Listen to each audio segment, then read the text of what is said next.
Switch off the lights and embrace the dark. Hello, everyone, and welcome to another episode of the Terror Hour. I'm your host, Rakeem J.H. Lawrence, and today we're going to discuss Phantasm 2. Phantasm 2 was directed by Don Coscarelli, and it came out nationwide, distributed by Universal back in 1988. See, the first one was an independent film, but this one had more of a budget because it was backed by a major company. So I have fond memories of seeing Phantasm 2.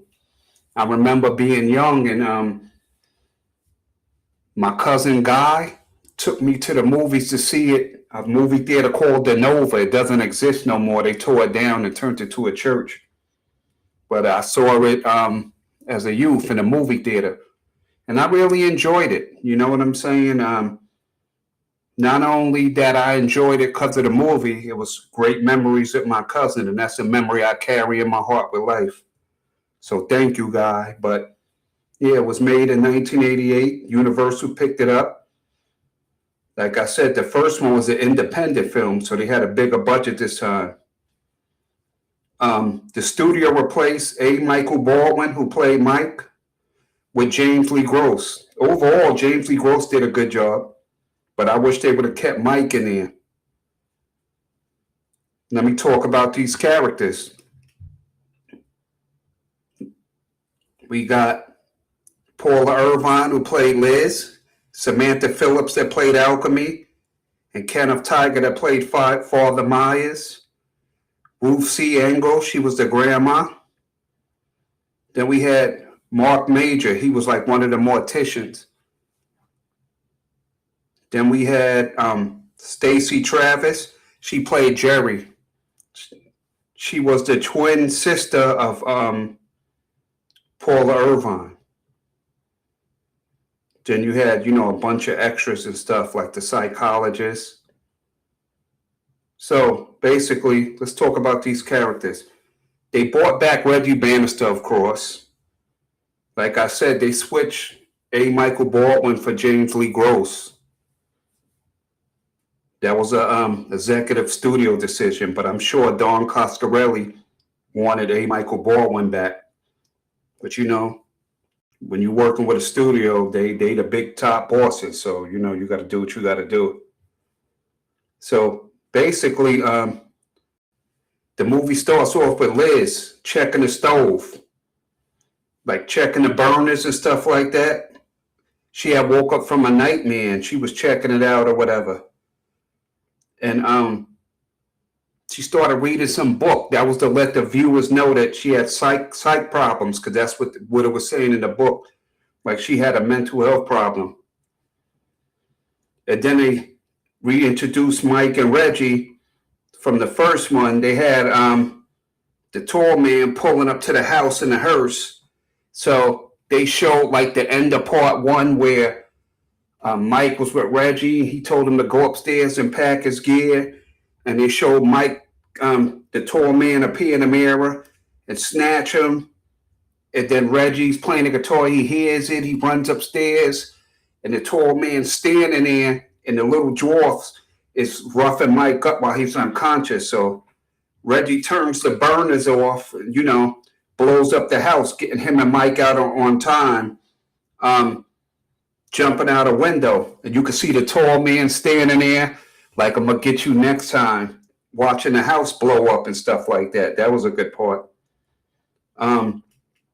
So fast forward, they show Mike grown up, and they had him in a psych place, like a psych facility.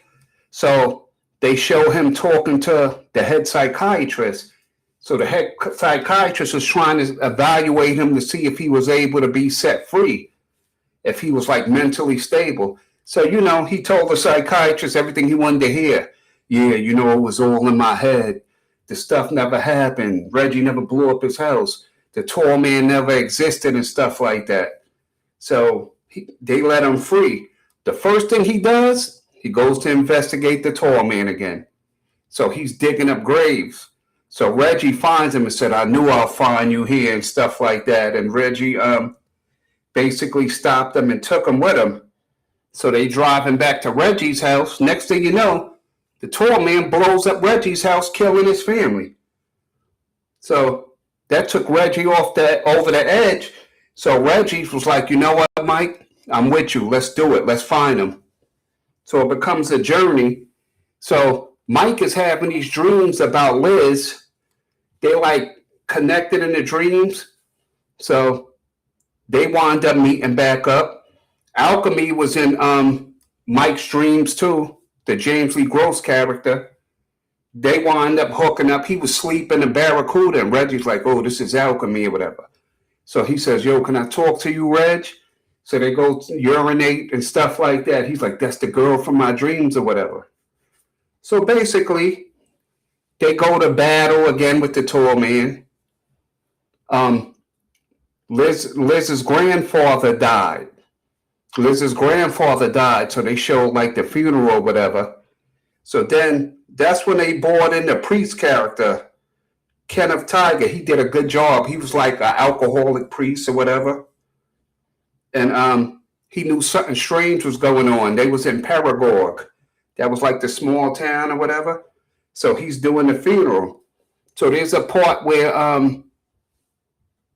Liz has a twin. She has a twin sister there, played by Stacey Travis, Jerry. She had to leave. She couldn't stay. So Liz is outside or whatever. Talking and stuff like that. And the priest stabs the corpse in a coffin. The grandmother sees it. She passes out. They show the grandmother that night. She's in a bed. She rolls over. Boom. The dead grandfather's there. Lips sewed up, embalmed and everything. It was creepy. The priest is drinking. Father Myers, he's drinking in his house. He hears a wind. So he keeps looking out the peephole. He sees the dead grandfather standing at the peephole, the one he stabbed in the chest with the dagger in the funeral. So Liz comes to see Grandma. The tall man took Grandma, took Grandpa, said, yo, I got them both. So now Liz wants to go investigate. She winds up going up to the mortuary. And in the mortuary, she runs into the father. Runs into Father Myers. He's like, what are you doing here, whatever. He winds up getting into it. He finds like this box with the spears. And the tall man comes and tall man's telling him, look, I have no need for your services. You know the classic Angus Grimm tall man lines. And he's like, who are you to question the word of God, services, serpents, or something like that. Tall man winds up choking him with the crucifix, lets him go. So he runs away. He runs into Liz in there. All of a sudden, you hear the spears coming towards him, them bloodsuckers that hit you in the head. So he's like, what's that sound? Boom, the spear cuts off his ear, and then the spear drills him in the head. So Liz is running away. The tall man grabs her up. This is one of my favorite lines. He's like, hello again, and goodbye. Just throws her against the wall. So her grandmother was shrinking into one of them dwarf with the red hoodies and stuff. So she comes up to Elizabeth. She knocks the dwarf in the head. Sorry, Grandma, right? She runs and jumps in a grave. So Mike and Reggie's in there and they hold their mouth or whatever.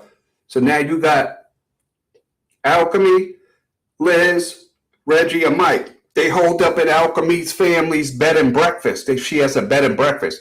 It's like abandoned, boarded up. The whole town is boarded up because the tall man took everybody and shrank them down into the dwarfs and sent them to his red planet.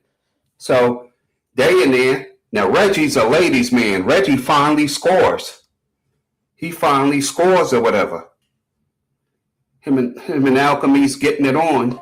So they set some booby traps. And a grenade goes off that they set up in the door. And I think they killed the cat or whatever. It was like a distraction.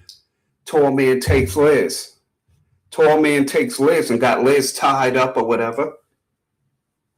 So she's in some kind of crematorium. She's tied to the table. She's acting like she's dead. So some guy's there. She winds up knocking a guy, some kind of undertaker guy. He goes into the fire, the crematorium. She winds up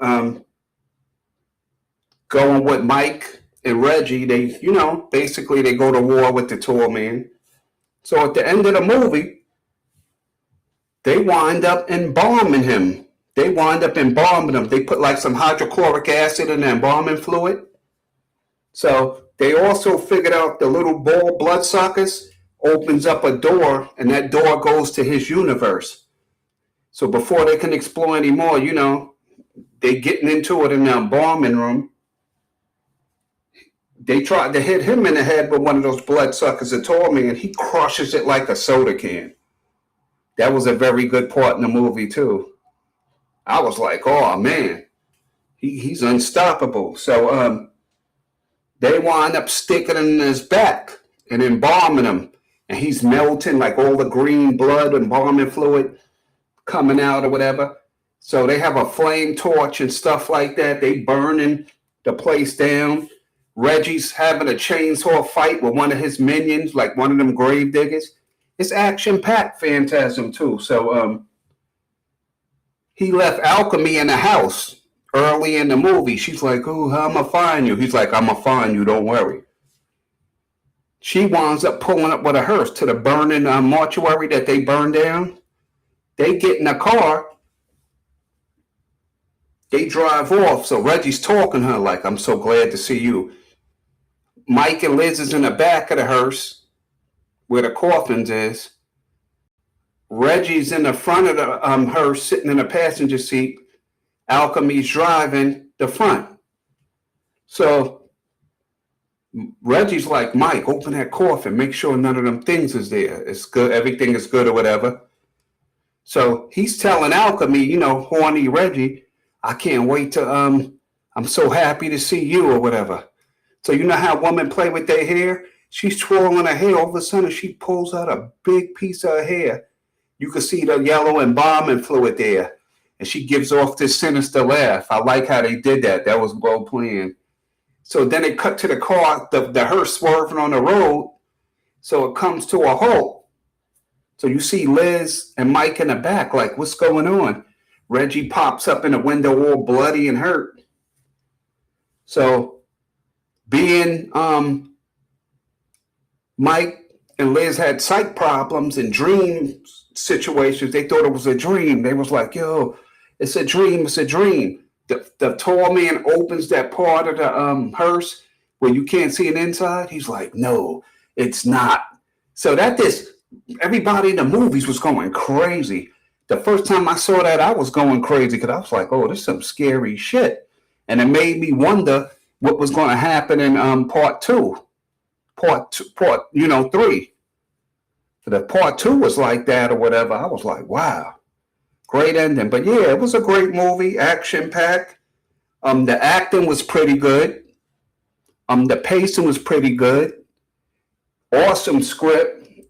Awesome soundtrack. Like I said, they had a bigger budget from the first one because the first one was independent. They did a studio pick that one up. And those spears was more brutal in this one. Oh man. Because in every movie I noticed that the spears advance.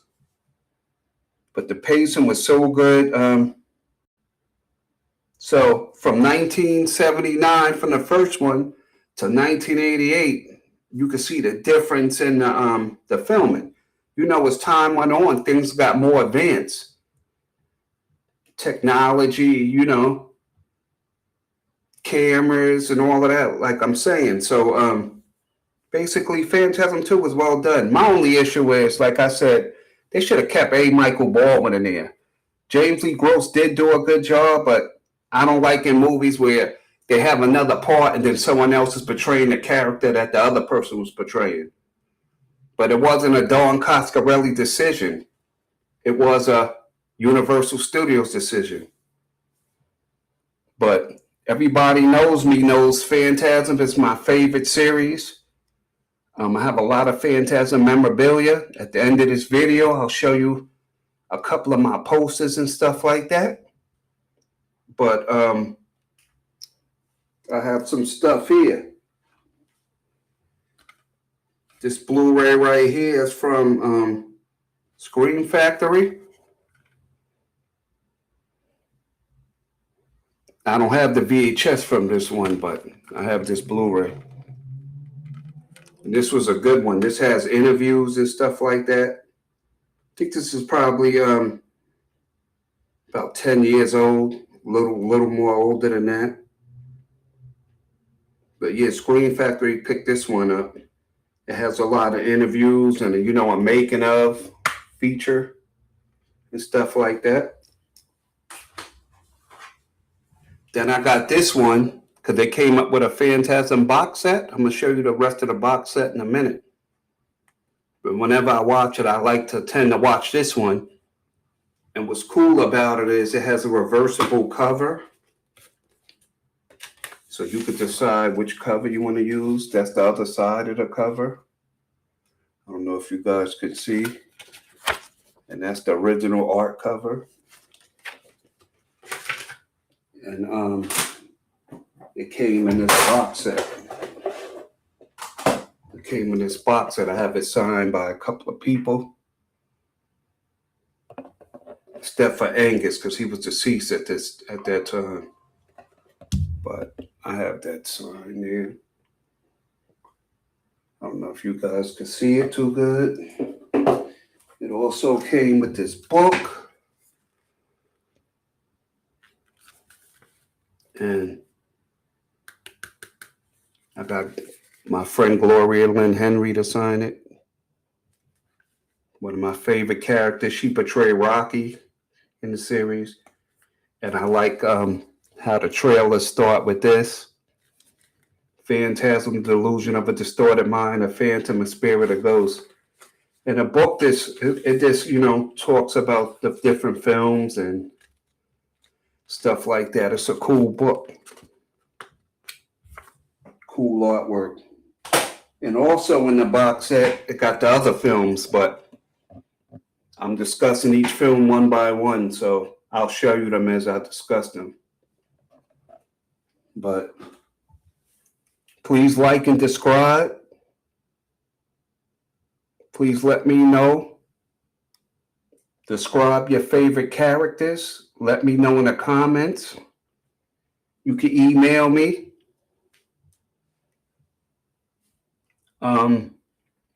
It's a great film. If you haven't seen it, I suggest you see it.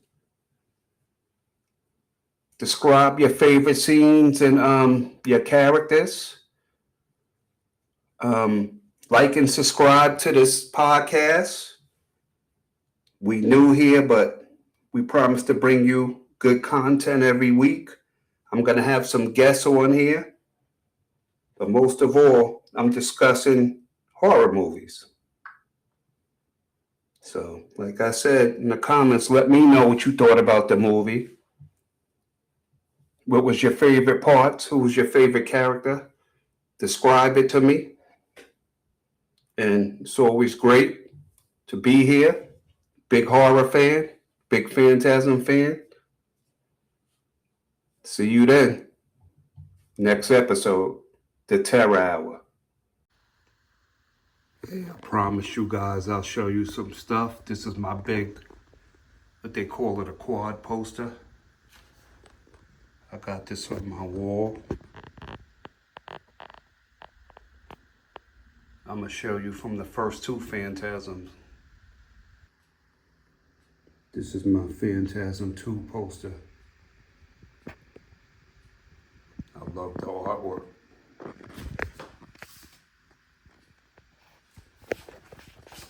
It's signed by Bill Thornberry, Reggie Bannister, A. Michael Baldwin, Angus Grimm. Got a bunch of Phantasm stuff. Some artwork here.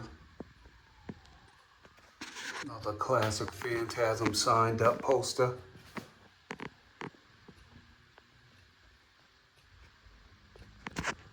And another one. And this one.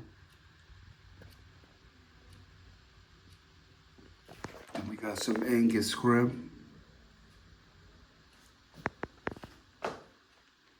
Got some Reggie Bannister.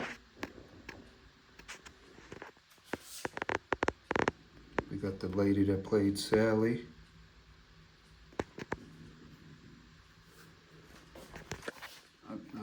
This is my Scaricon picture. Angus had passed away. Then we got this one. Then I got this one. This is a foreign poster. Then, last but not least, this is one of my originals signed up.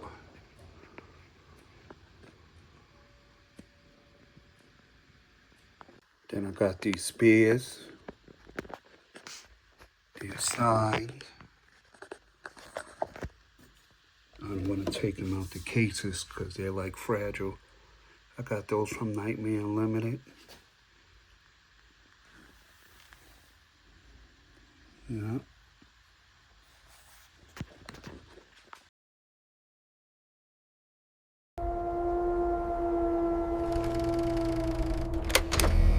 Switch off the lights and embrace the dark.